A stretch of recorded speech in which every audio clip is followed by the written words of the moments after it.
Right, there's all sorts of these output files. We can actually view those. So in here, right, there's the IDF file, so that's a special text name to specifically refer to the input data file. This is actually how the file's stored, right? So all the objects that we have. So there's the building object. So right, office small, -20, go back to editor, right, office small, -20, that's actually where everything is stored. But then also inside those outputs, I have things like the file, so I can view that directly in the VEM file editor.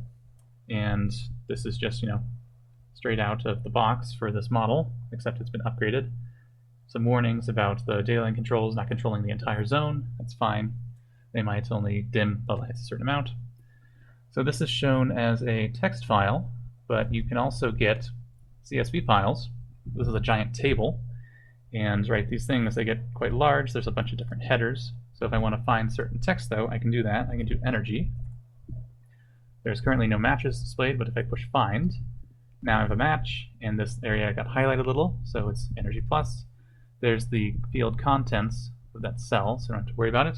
If I want to find again, then it looks like it's this cell here, so 108, column 7, standard, and I can either view the contents here in this box, so I don't have to expand it every time, or I can change these.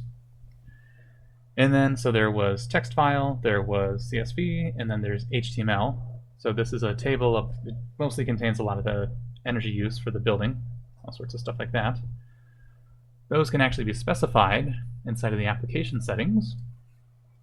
And down here, we can change the files that show up in here. So this is IDF file that's actually special for the name. So that's going to be whatever the name of your IDF is.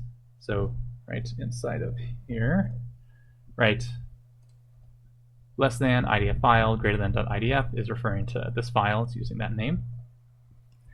Then you have e plus out, and inside, right, I can add more files in here if I want to. I can move them around, separated by commas, and that's so you can display different output files and how you want to display them.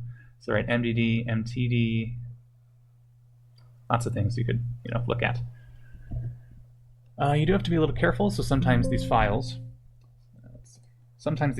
get a little bit large, as in they can be megabytes, tens of megabytes if you have a really low time step and a lot of meters or something you're outputting. You might have to refresh manually, just syncing. It can take a long time for a megabyte output CSV that's megabytes in size to actually be written. So sometimes you might have to manually refresh.